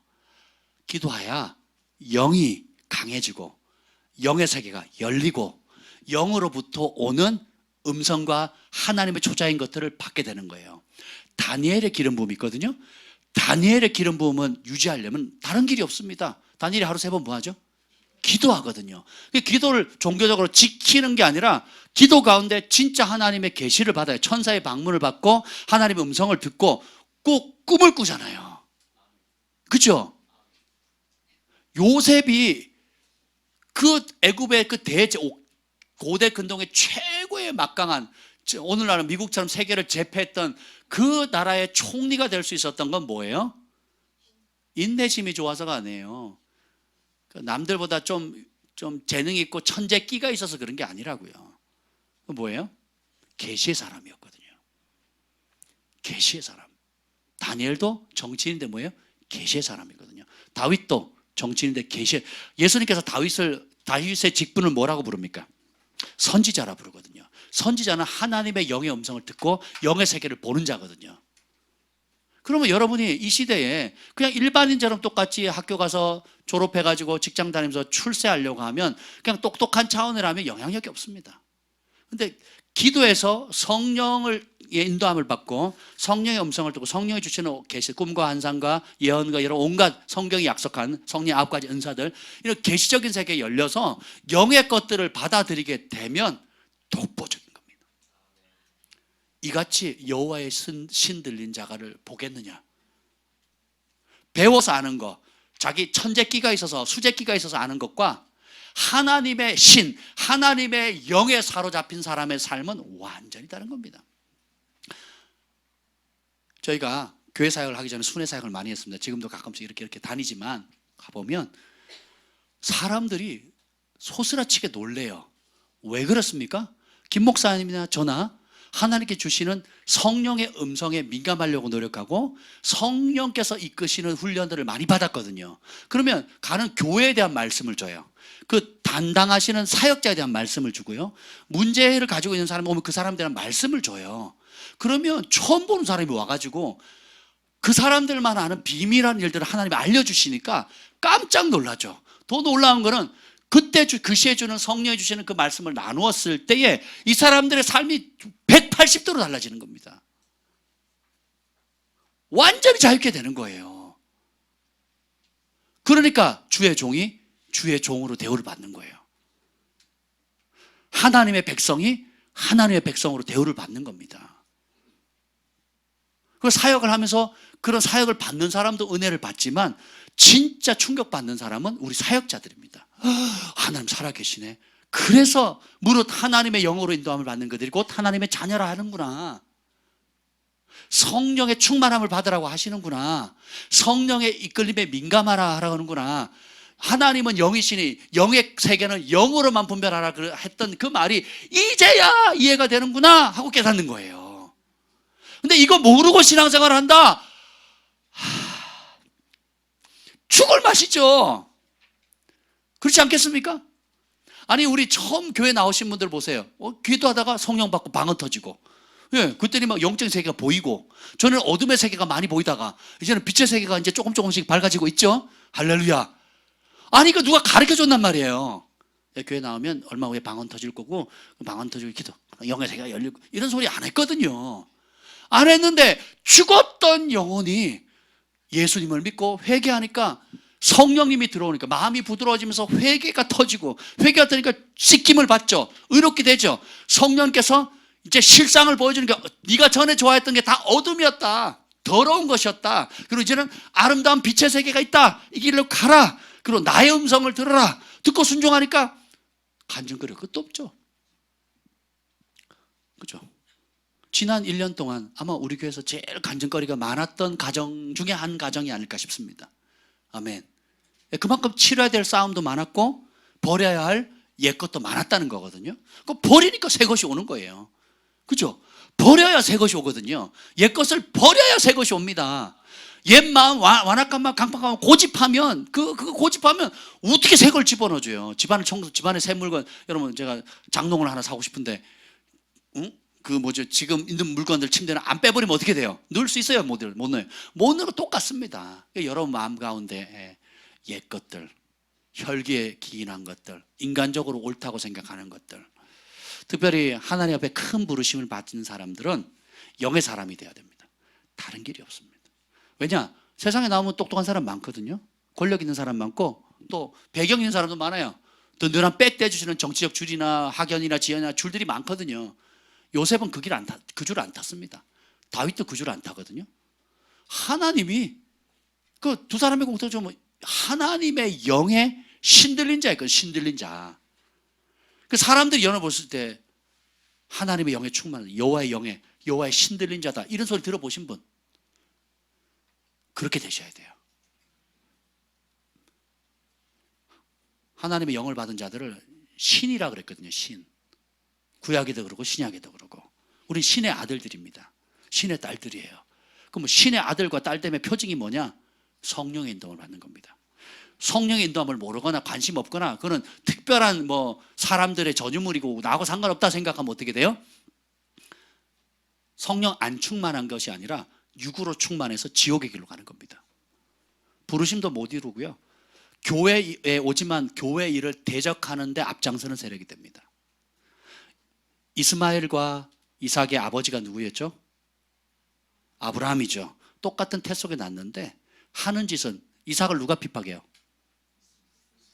이삭의 후예들이 유대인들인데 누가 제일 핍박합니까?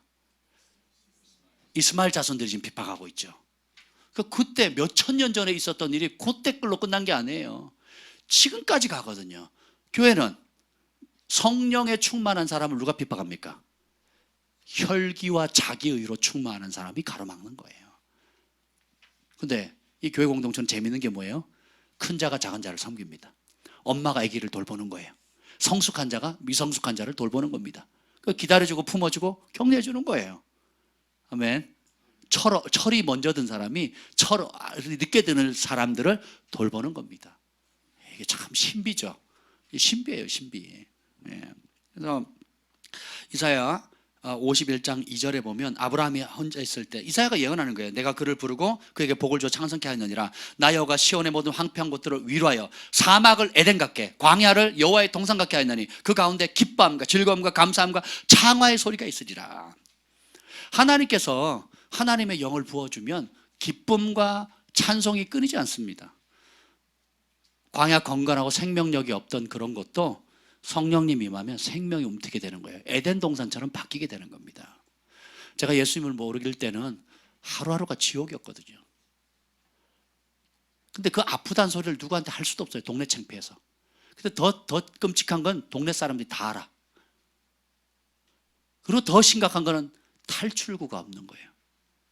근데 이렇게 살아가는 사람이 한둘이 아닙니다. 지금 주변에. 그래서 너는 때를 얻든지 못 얻든지 복음을 전파하라. 먼저 은혜 받은 저와 여러분들이 여러분과 날마다 대하는 사람들에게 복음을 전해야 됩니다. 네. 아이들을 가르치는 사람은 영어나 수학을 가르치는 게 목적이 아니에요. 그걸 통해서 뭐 하라고요? 예수님을 전하라는 겁니다. 그렇죠? 그렇지 않습니까? 우리 그리스도인의 모든 사명은 때를 얻든지 못 얻든지 예수님의 사랑을 전하는 겁니다. 그래서 처음 진짜 거듭난 사람들의 공통적인 특징 두 가지가 있는데, 하나는 자기 죄에 대한 극렬히 미워하고 회개하는 것, 두 번째는 뭐냐면 그 한 영혼이라도 지옥에서 끄집어내서 천국으로 이끌려고 하는 구령의 열정이 굉장히 뜨겁게 타오릅니다. 근데 시간이 지나가면서 어떻게 되냐, 이 성령을 소멸하거나 근심하거나 영의 사람이 안 되면 어떻게 되냐, 이기적인 종교인이 돼갑니다. 남이야 어떻게 되든 말든, 나 오늘 목사님은 은혜가 되네 안 되네, 오늘 내 설교에 깠네 안 깠네, 이것만 판단하고 있는 거예요. 얼마나 이기적으로 변질되어 간지 몰라요. 근데 우리가 영어로 깨어있으면 어떻게 돼요? 국가를 위해서 울게 되고, 북한의 동력 동포를 위해서 울게 되고, 선교하게 되고, 또 주변에 있는 사람들을 위해서 작정 기도하게 되고, 눈물 뿌려 금식하게 되고. 네, 누가 알아주지도 않죠. 그 사람도 알아주지 않지만 하나님께서, 성령께서 거룩한 부담감을 주는 거예요. 그리고 홍반 쪽이라도 나눠서 누구에게 나눠주라 그러고, 아픈 사람을 위해서 또 작정하고 기도하라 그러고. 제가 참 우리 중보팀들이나 여러분들이 이렇게 하는 걸 보면 진짜 성령께서 역사하는 걸 많이 봅니다. 아니, 나는 내 가족이 아파도 금식하는 게 어렵더라고요. 근데 생판 모르는 남들이나 혹은 교회 성도들 간에 서로 어렵다 그러면 말도 없이 금식하면서 기도합니다. 그리고 제가 영적인 공격을 받거나 어떤 보호가 필요하거나 어떤 또 사역을 나갈 때 되면 또 어떤 분은 막 며칠씩 금식하거든요. 제가 하라 그랬나요? 아니잖아요. 그럼에도 불구하고 하나님께서 놀라운 은혜를 부어주시는 겁니다. 놀라운 은혜를 주시는 거거든요.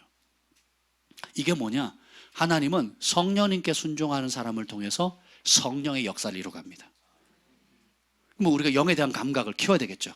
그 감각이 키워지면 영의 능력을 나타내는 거예요. 그래서 교회는 성령께서 마음껏 운행하시는 곳이 돼야 됩니다. 아멘. 그래서 저희 교회 예배 드리면 뭐 순서가 없잖아요. 큰 틀만 있지 뭐 순서가 없잖아요. 그렇죠? 왜냐? 찬양 가운데 주님 임하시면 계속 찬양해야죠. 말씀 가운데 주님 임하시면 밥, 점심 안 먹고 계속 설교해야 되잖아요. 그죠? 아멘. 감사합니다.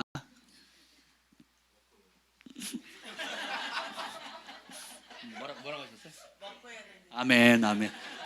지금 영의 양식 말씀하신 거죠? 한 가지만 더 얘기하겠습니다. 세 번째, 성령의 약속은 뭐냐면 성령으로 하나님은 하나님을 나의 하나님, 나의 아버지로 모시게 만드는 역사가 있습니다. 이게 너무 단순한 것 같은데 이 의미를 알면 정말 닭살 돋습니다. 소름 돋죠. 잠 못 자야 됩니다. 왜냐? 요한복음 20장 17절에 예수님이 부활하신 이후에 뭐라 그러냐면 너는 내 형제들에 가서 이르라 이르되 내가 내 아버지 곧 너희 아버지 내 하나님 곧 너희 하나님께로 올라간다고 하래요. 부활하기 직전에 제자가 만지려고 하니까 만지지 마라. 나 아직 안 올라갔다. 그러면서 가서 형제들에게 전해라. 예수님의 하나님이 니네 하나님이 될 거고 예수님의 아버지가 니네 아버지가 될 거다. 이 기쁜 소식 전하라.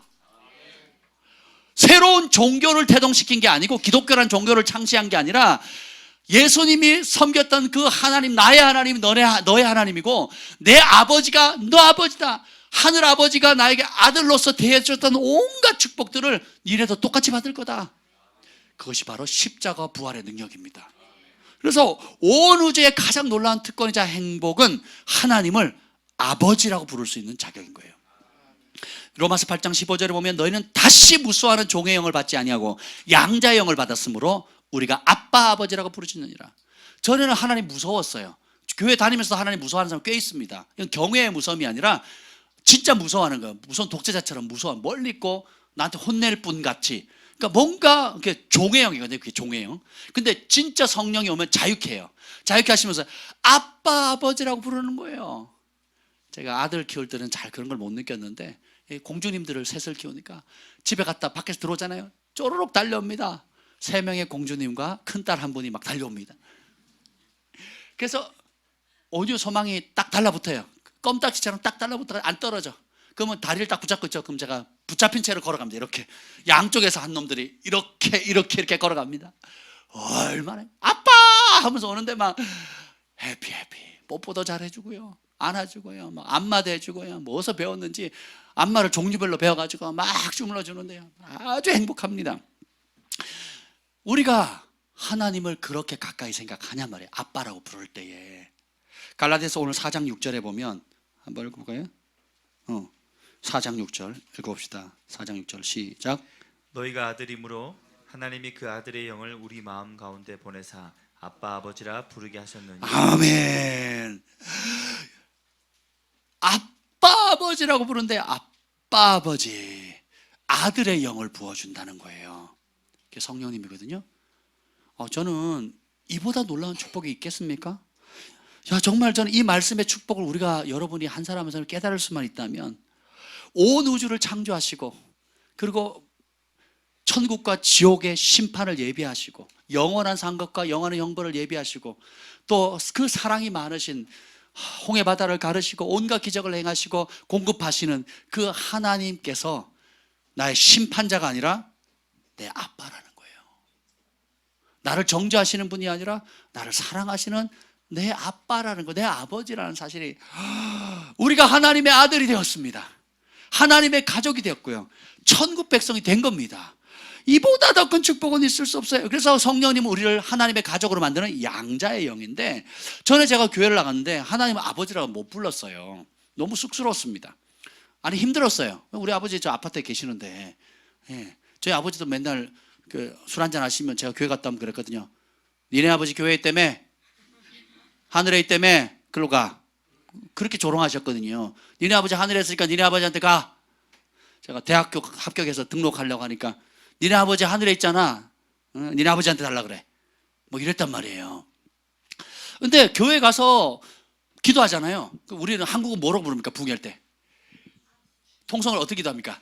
주야 그러잖아요. 너무 좋아요. 너무 좋아요. 예, 그분이 우리 인생의 주인이니까. 성경에 제일 많이 등장하는 단어 호칭이 주님입니다. 주인이란 뜻이에요. 근데 성경에서 가장 친밀한 단어 두 가지가 있는데 그게 뭐냐면 아빠와 신랑이란 단어예요. 아빠와 남편이란 단어입니다. 상황에 따른 단어는 다르지만 가장 친밀한 단어가 아빠거든요.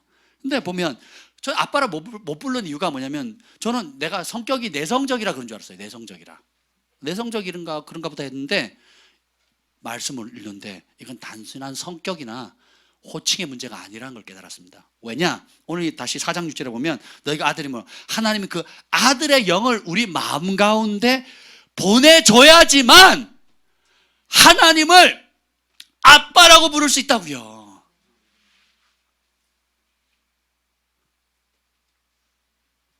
하나님께서 아들의 영을 직접 우리의 가운데 구약의 에스겔이 예언한 대로 새 마음과 새 영을 부어줘야 부드럽게 되고 스스로 미워하게 되고 하나님의 법을 행할 능력을 얻게 된다 그랬죠. 그러니까 하나님을 아빠라고 부를 수 있는 그 친밀하게 부를 수 있는 특권은 새 영, 아버지의 거룩한 영, 아들의 양자 영을 받아야지만 그렇게 된다는 겁니다.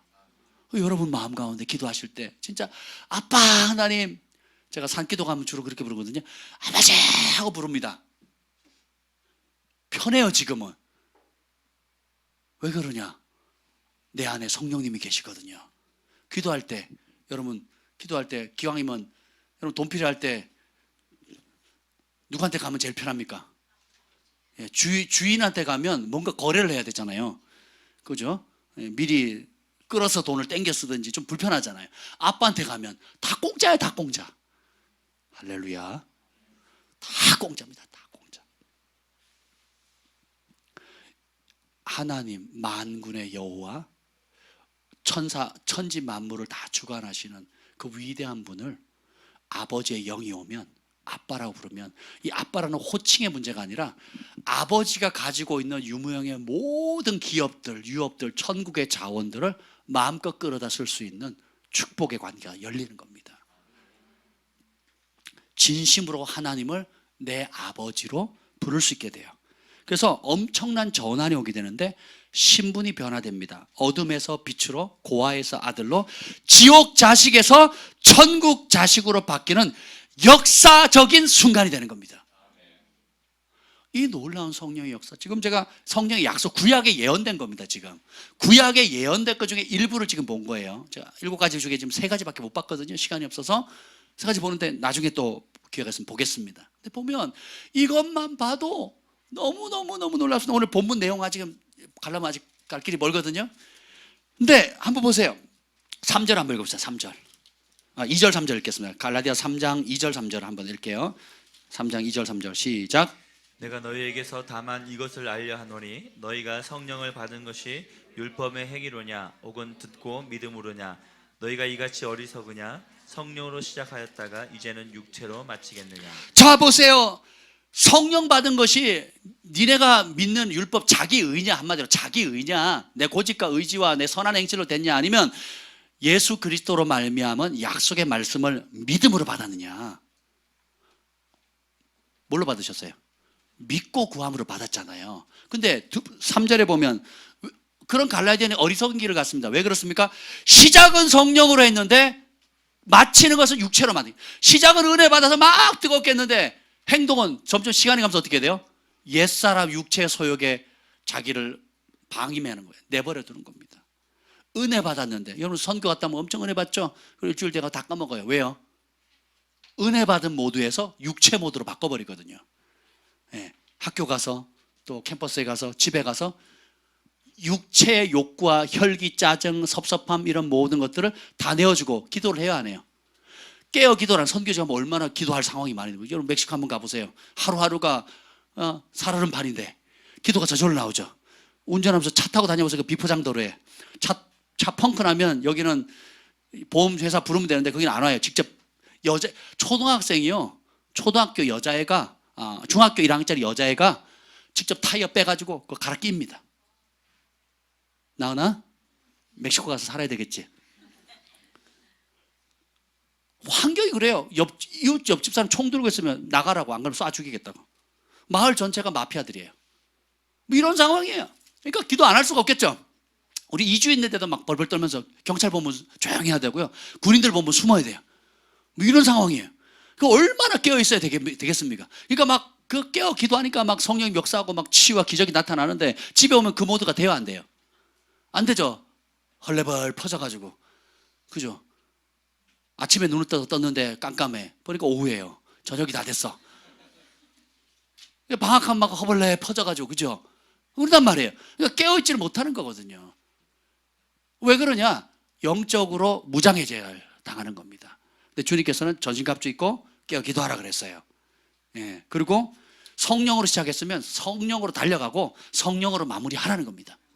영의 사람으로 변화됐다면 영의 사람이 되는 길을 가라는 거예요. 그래서 옛사람, 옛습관, 옛날에 좋아하던 더러운 세상의 찌꺼기들을 좋아하지 말고 세상을 좋아하면 하나님과 원수된다 그랬잖아요. 그런데 영의 사람이 되면 하나님이 기뻐하세요. 그리고 하나님의 능력의 축복이 특례가 되는 겁니다. 모세 기적을 행했죠. 왜 그렇습니까? 영의 사람이었거든요. 다니엘도 축복의 정치 영역의 축복이 됐죠. 영의 사람이었습니다. 바울도 영의 사람이었어요. 모든 진실한 하나님의 사람들, 기적의 하나님의 사람들은 다 한결같이 영의 사람이었어요. 영의 사람이 되기 전에는 다른 죄인과 같이 그냥 그저 평범하고 나약한 인간이었어요. 모세 부르니까 뭐래요? 나는 못합니다. 보낼 만한 자를 보내소서. 몇 번을 거져요? 네가 가라 그랬더니 싫어요. 네가 가라. 싫어요. 네가 가라. 딴 놈 보내세요. 그러니까 하나님이 버럭 화를 내십니다.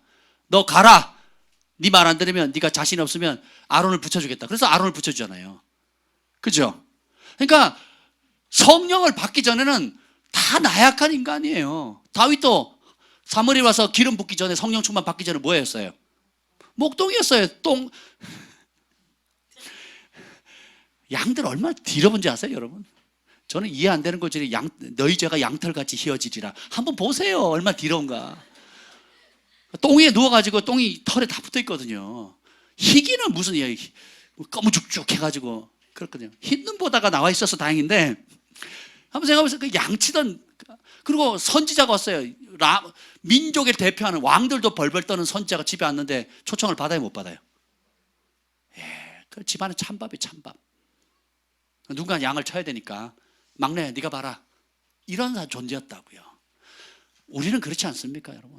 제가 경남 의령군 6호면 신성상 807번지에 태어났습니다. 집성촌에 박쥐들만 사는, 교회가 마을에 없고 우리 마을 사람이 아무도 단 한 명도 예수 믿는 사람이 없는 아주 시골 깡촌이었다고요. 그리고 강원도 태백에 살았습니다. 경상도 10년, 강원도 10년 이렇게 살았어요. 꿈이 회사원, 이름도 없고 소망도 없고 절망 가운데, 진짜 제발, 집안에 알코올 중독 때문에 술 진절이 나고 그 때문에 막 싸우고 막 엄마 고통받고, 우리 제발 가정에 평화가 있었으면 좋겠다. 딴 거 안 바른다. 그러니까 월급 받고 그냥 가정 화목할 수 있으면 돼. 이게 내 꿈이에요. 10대 아이가 꿈을 뭐 대통령은 둘째 치고 뭐 교장선생님은 둘째 치고, 그냥 회사원이 꿈이 뭐예요? 회사원이 꿈이. 나은아, 네 꿈이 뭐냐? 회사원이지. 공돌이 공순이? 이렇게 꿈을 꾼다고 생각해보세요. 한참 꿈 많을 나이에 이렇게 꿈꾼다고 생각해보세요. 제가 그랬다니까요. 그게 제 꿈이었어요. 제 꿈. 얼마나. 그러다가 복음을 받아들였어요. 그러다가 예수님을 알게 되고, 그러다가 성령을 받았어요. 그리고 말씀을 읽었어요. 내게 구하라, 열방을 유업을 주니 내 소유가 땅까지 이르라. 구하면 주시겠대. 너희는 오직 성령이 너희에게 마시면 너희가 권능을 받고 예루살렘과 온 유다 사마리아 땅까지 내 증인 되리라. 그 말씀 믿겨지는 거예요. 그럼 열방으로 가려면 영어 공부해야지. 영어 열심히 했습니다. 시험만 보면 40점 50점. C 대학 갔더니 막 CCC에 완전. 그래서 제가 CCC 자매랑 결혼했잖아요. 그럼에도 포기하지 않았던 이유가 뭐냐? 이 약속의 말씀 때문에 포기를 못 하겠는 거예요. 근데 어느 날 보니까 제가 영어를 가르치고 있고 통역을 하고 있고, 그것 때문에 그걸로도 열방을 다니고 있는 겁니다. 이게 하나님의 능력이에요. 영의 인도함을 받기로 결단을 하면 여러분의 삶이 다른 차원으로 넘어가요. 근데 이 교회를 10년, 20년, 30년 온갖 봉사를 다 해도 영의 세계를 모르고 성령의 인도함을 받는 것을 거부하거나 무시하거나 소멸시키면 여러분 어떻게 어리석도다 갈라디아 사람들이여 성령으로 시작했다가 육체로 마치려느냐? 이 저주에 똑같이 걸리는 겁니다. 그럼 우리는 뭘로 성령으로 시작했으니까 어떻게 달려가야 돼요? 성령으로 달려야 돼요. 우리가 인생을 마무리할 때 어떻게 해요? 성령으로 마무리해야 되겠죠. 그래서 다윗이 사무엘 하 23장 1절 2절에 보면 이는 다윗의 마지막 말이라 여호와의 영이 나를 통해서 말씀하시며 그 말씀이 내 혀에 있도다. 죽는 날까지 그 입에 하나님의 영이 주시는 말씀과 감동과 능력이 있었거든요. 세상을 이기려면 세상에 대한 세상 가운데 다니엘처럼 요셉처럼 하나님께 쓰임 받으려면 신 들린 자가 돼야 돼요. 하나님의 신에 들린 자가 돼야 돼요. 하나님의 신에 들려서 중보해 보세요. 중보의 차원이 달라집니다. 하나님의 신에 들려서 예배해 보세요. 예배가 달라집니다. 하나님의 신에 들려가지고 비즈니스를 기획해 보세요. 제가 전에도 한번 나눴죠. 일본의 유명한 의사쌤이 있습니다. 불임 치료 대표 의사인데 이분은 성령 받고 방언 터지고는 늘 방언으로 기도합니다. 늘 방언으로 기도하는데 불임 환자들이 전국 세계적으로 불임 아이를 못 갖는 사람들이 다 그 사람한테 가요. 그러면 의학적으로 자기 배운 기술로 안 돼요. 안 됩니다. 근데 성령님께서 수술하래요. 그럼 수술하면 성령님 말씀을 주시게 이건 이렇게 하고 저건 저렇게 해서 이렇게 해라. 그래서 그 간증을 제가 직접 들었다니까요. 그래가지고 어떤 사역자 부부가 아이가 없었는데 그 아이를 안고 온 겁니다. 그 간증을 하고 안고 온 거예요. 난리가 났죠. 난리가.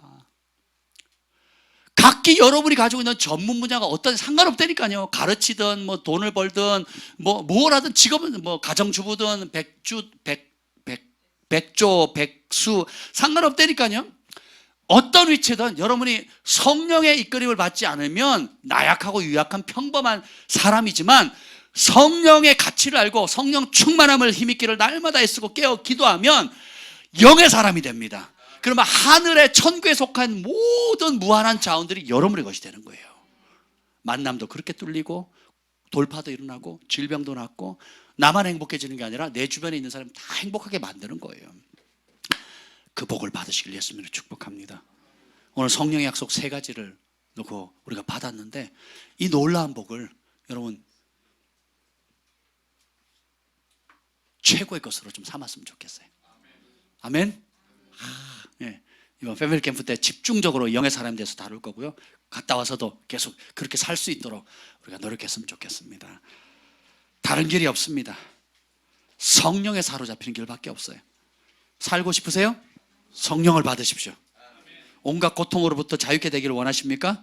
성령을 받으십시오. 다른 썩을 일에 염려 걱정하지 마시고 언제까지 자기 연민에 빠져 나는 아무것도 할 수 없다. 누구도 내 마음 안 알아준다. 나는 외롭다. 나는 고통스럽다고 주저앉아 있겠습니까? 돈을 벌기 위해는 얼마나 많은 시간을 지불하고 있습니까? 근데 내 육체와 욕심과 욕구를 위해 쓰는 시간과 돈은 전혀 아까워하지 않는데 성령을 받기 위해서는 어떤 대가를 지금 지불하고 있습니까? 여러분은 지금 스스로 생각하기에 나는 영의 사람입니까? 아니면 육의 사람입니까? 혹은 영으로 시작했다가 육체를 끝나가고 있습니까? 아니면 계속 영의 사로잡힌 바 돼서 그 길을 달려가고 있습니까? 스스로 진단해 보세요. 그리고 여러분의 실상을 하나님 앞에 정직하게 대면하시고 영의 사람이 되는 길로 달려갔으면 좋겠습니다. 아멘. 그리고 이 가치를 사모함을 가지고 준비기도 하세요. 그리고 패밀리 캠프 때 하는 그 은혜를 달라고. 예. 그러면 부어주십니다. 얼마만큼 먹을 수 있죠? 배고픈 만큼. 얼마만큼 은혜 받을 수 있죠? 사모하는 만큼이에요. 예, 지금부터 그 사모함의 갈망함을 키우시길 예수님의 이름으로 축복합니다. 주님 감사합니다. 오늘 귀한 생명의 말씀을 주시면 감사합니다. 성령의 약속을 구약의 많은 선지자를 통해 주셨는데 오늘 우리가 그걸 누릴 수 있도록 그 말씀을 성취해 주시니 감사합니다. 어떤 대가를 지불해서라도 육의 사람을 떨쳐버리고 영의 사람으로 변화되게 하여 주시옵소서. 주님 성령의 사람이 되는 놀라운 특권을 주심을 감사합니다. 그것을 소중히 여기게 하시고 성령으로 시작했다 육체로 마치진 어리석음을 범하지 않게 하시고 성령으로 시작하였사오니 성령으로 행하고 성령으로 인생을 마무리하는 삶 살게 하여 주옵소서.